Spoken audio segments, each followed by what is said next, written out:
এবার তীব্র দাবদাহের মধ্যে স্বস্তির খবর দিল আবহাওয়া অধিদপ্তর। ঢাকা ও চট্টগ্রাম সহ দেশের অধিকাংশ বিভাগেই অস্থায়ী দমকা হাওয়া ও বিজলি চমকানো সহ বৃষ্টি বা বজ্রসহ বৃষ্টির পূর্বাভাস দেওয়া হয়েছে।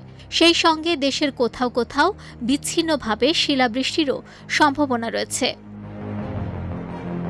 আবহাওয়া অফিসের নিয়মিত বুলেটিনে জানানো হয়েছে, লঘুচাপের বর্ধিতাংশ বর্তমানে পশ্চিম বঙ্গোপসাগর ও তৎসংলগ্ন এলাকায় অবস্থান করছে। অন্যদিকে মৌসুমের স্বাভাবিক লঘুচাপটি অবস্থান করছে দক্ষিণ বঙ্গোপসাগরে। এর প্রভাবে আগামী কয়েকদিন দেশের বিভিন্ন প্রান্তে আবহাওয়ার এই পরিবর্তন দেখা দিতে পারে।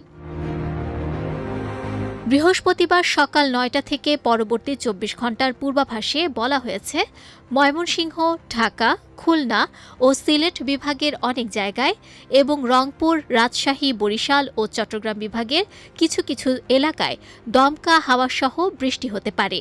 একই সময়ে সারা দেশে দিনের তাপমাত্রা ১ থেকে ২ ডিগ্রি সেলসিয়াস কমতে পারে এবং রাতের তাপমাত্রাও সামান্য হ্রাস পেতে পারে। বর্তমানে রাজশাহী, পাবনা, সিরাজগঞ্জ, যশোর, চুয়াডাঙ্গা ও কুষ্টিয়া জেলাগুলোর উপর দিয়ে যে মৃদু থেকে মাঝারি ধরনের তাপপ্রবাহ বয়ে যাচ্ছে, বৃষ্টির প্রভাবে তা প্রশমিত হওয়ার সম্ভাবনা রয়েছে। বিজয় টিভি নিউজ ডেস্ক।